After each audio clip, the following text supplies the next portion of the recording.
because I was a tyrant. I grew up here. I didn't have the best name. I didn't go and do what I was supposed to do in schools and things of that nature. But I had people that believed in me and constantly told me you can be different. So at 23, I had three kids, and I went back to school, and I changed that. So if I listened to the person that told me I'm never gonna make it, this is it for me, I wouldn't be where I'm at now. The same school that I dropped out from, I'm about to retire from.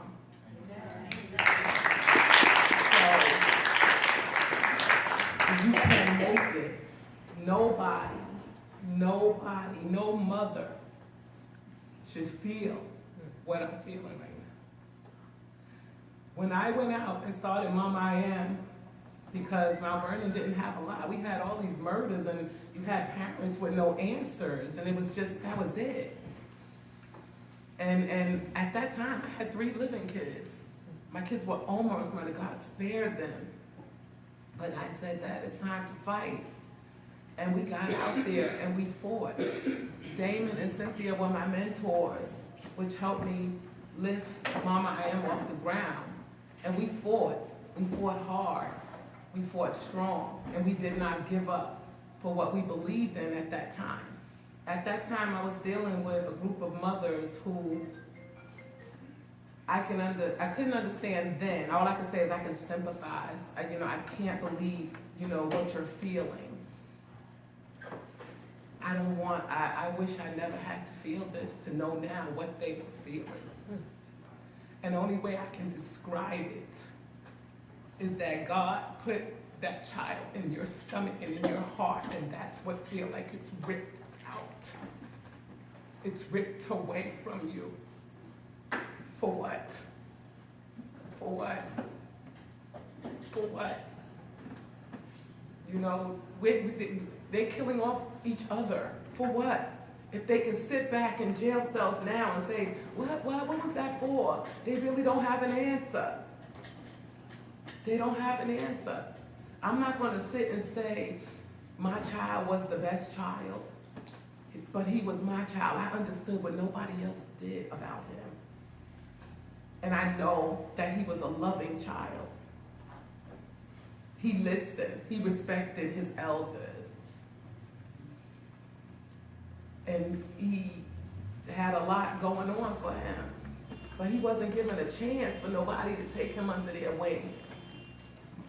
His life was stripped from him brutally. It's taken so much for me to be here today. A lot. And I tell people, I don't have good days and bad days. I got good days and I got good moments and bad moments. And I don't sleep. My days are real short, and my nights are extremely long. Extremely long. I got a lot of support from people, but I shut them out. There's days I won't answer my phone, days. I detach. I'm driving in my car. I'm following the rules of the road, but I can't tell you what's around me. I just found out that the building was built on 5th Avenue. I drove past it several times, didn't even know it. I said, what building? That's how detached my mind is away. And the only way I find refuge is going to work.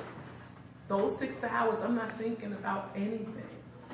And I still have one son left and a daughter, but I worry about my son. I don't sleep until he comes in. I don't care if it's 4 or 5, I'm up. And I asked him one day, I said, do you notice that I don't sleep until you come in? He said, I noticed that you turn your TV off when I come in, because now I can breathe. I'm struggling. When people ask me how am I doing, I don't say I'm okay, because it's a lie if I say I'm okay. I'm trying to deal with it one day at a time. I'm suffering from PTSD. I constantly relive that night over and over and over again. I avoid Food Bazaar because I don't want to go there. My friend drove me there the other day and it jumped out my skin. Certain songs will come on, and it breaks me down. My son had his stuff in storage. I won't drive past there because I feel like I'm in a dream and I'm waiting for somebody to wake up and say this, and like, oh, it was all a dream. Like, don't play with me like that. It's not a dream. It's not a dream when I'm washing dishes and I hear my son, he had this little way, and he's coming in the house and saying, Mama, Mama, and I kept hearing that the other day. And I'm like, why does this keep going on in my head? But I don't know, mother deserves to feel this. And and I fought with the city. The city had no major case squad. Mama, I told the cops that have my kid's case, you got a job because of us. Because they didn't have one, they didn't care. You had regular officers handling murders, multiple. And yet trying to do their jobs as well. How could you help somebody? This is why these parents don't have no answers. And nobody, but I'm a person, this will not go cold. I may be in my moments, but I break out of it. But I talked to the mayor and several organizations, and it has to stop. I'm not strong enough now, but when that cloud ceases from over me, we got to change this whole thought process of how the kids think. I'm going to close with this. I had a boy that was in my class in 3rd grade, and he wrote the name of a gang in bubble letters. He's 9. And I never really thought about it because I didn't think that far ahead. And I asked him, why are you writing that? He said, that's my block. That's where I live. He was 9. That name he wrote turned out to be one of the most notorious gangs in Mount Vernon. He was 9. 9 years old. He didn't even graduate elementary school at 9.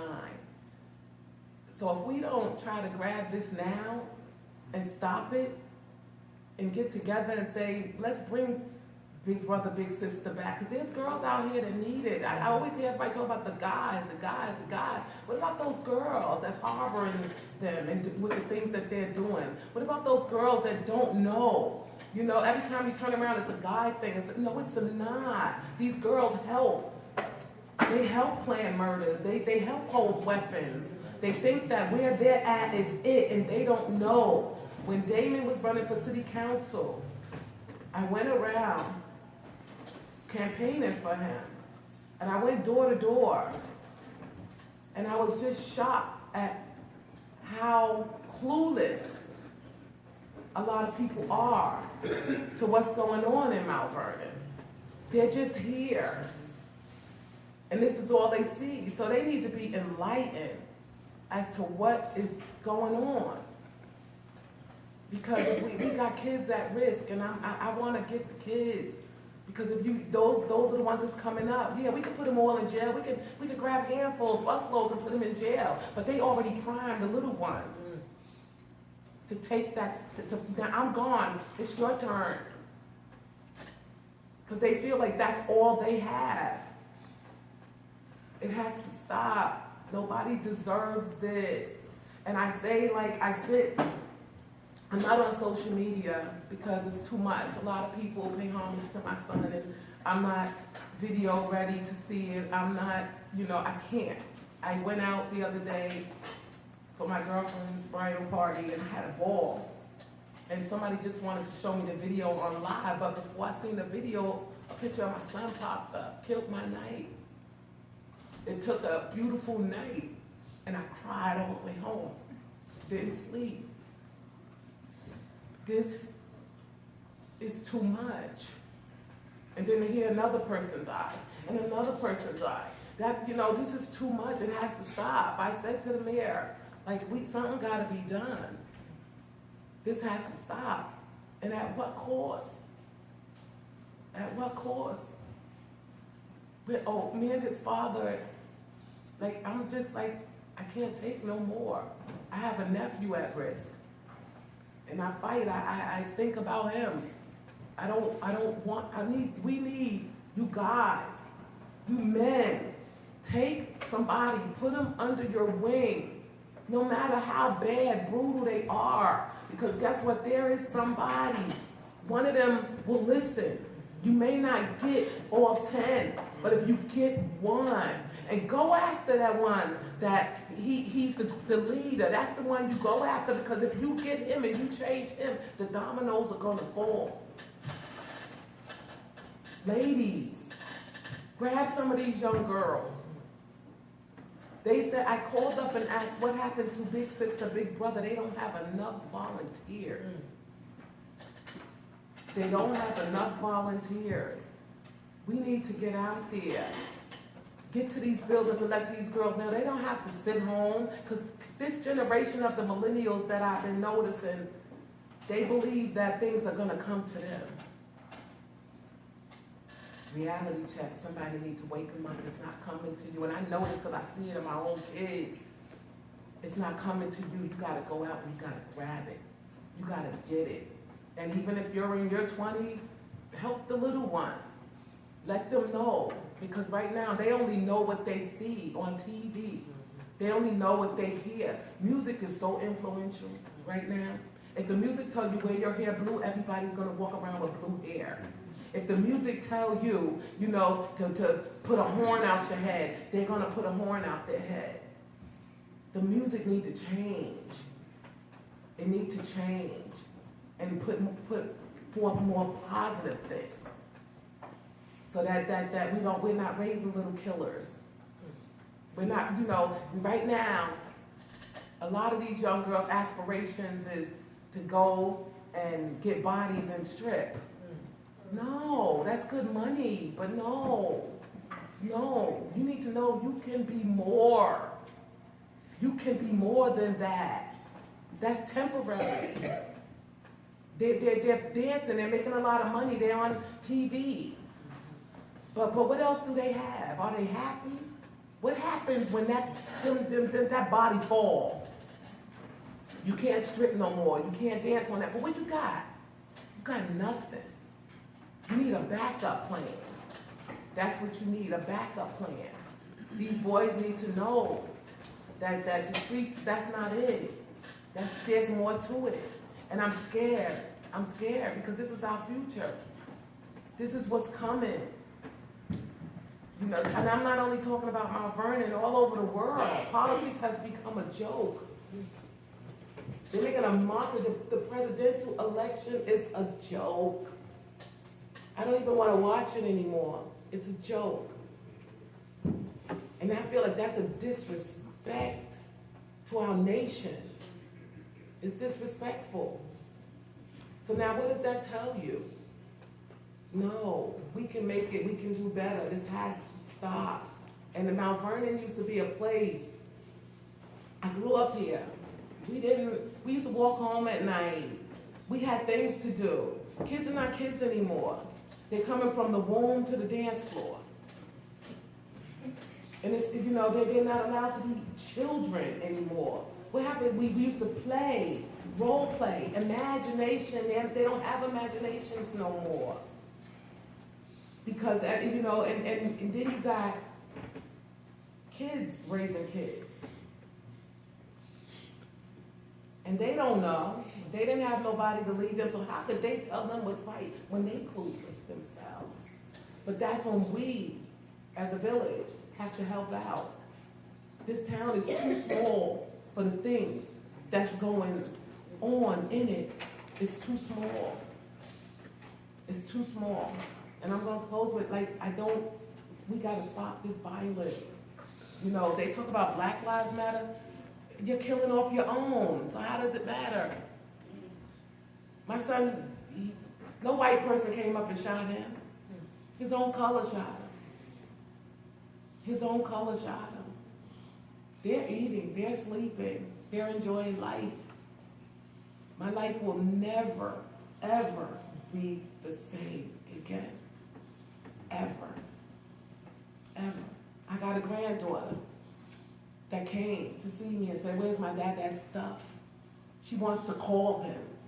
I don't know what to say. I gotta stay sane for her.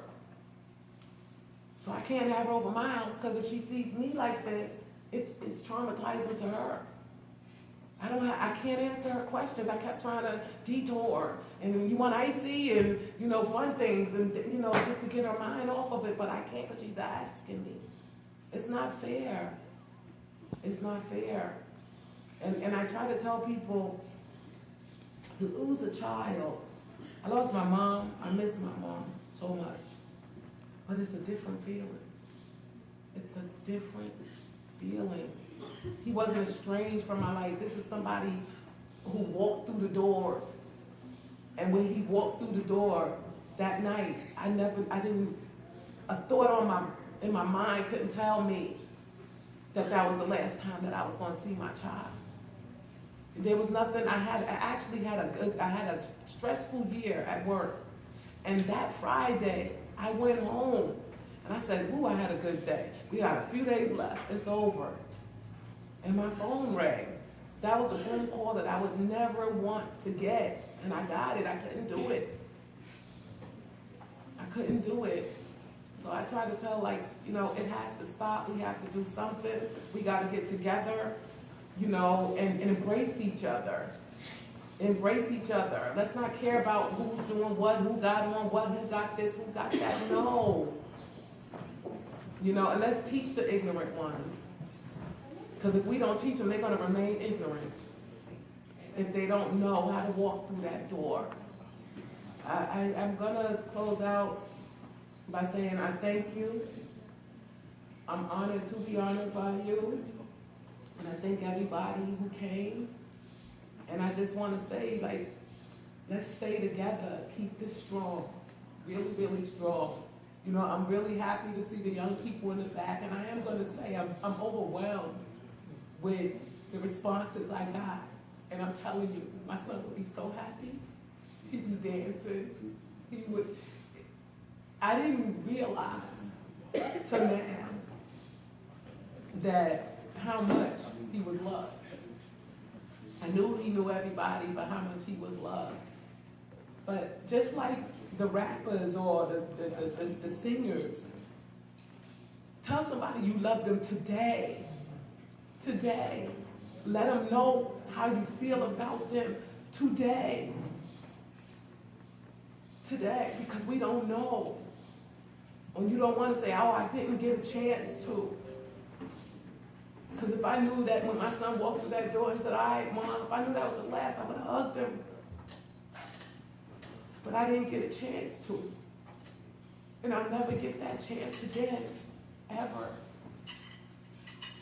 Because it's not a dream that I'm in. I thought I was in a dream. I'm not. This ain't a dream. This is real. It's real. So, just please, try to help out. Give a little bit of your time. If it take an hour, just try to give a little bit back. And try to help somebody who can't help themselves. We got to share the blessing. We can't just hold on to it. I fought. And I'm going to continue to fight. I'm not going to stop because I work with children. And I see who's at risk. I see a lot of mental health issues that we need to address early. You know what I mean? Mental health don't mean that you're crazy, because I'm going through I have a disorder right now, post-traumatic stress disorder. I can't drive certain places. I can't go certain places. I try to block things out in my mind. Nobody needs to get to that. I need help. I'm not going to sit here and deny like I don't. I need help. I need help to get through this because I don't see it getting better. I can't see that light at the end of the tunnel. I don't see it. It's darkness. But I do think that I'm going to get strength because I'm asking God for that strength for me to fight, because I'm going to fight. Right now they think that I'm quiet. Silence speaking volumes. Because that silence is getting ready to scream out because I'm tired. I don't want us to keep going through this. And I thank you guys so much. So much.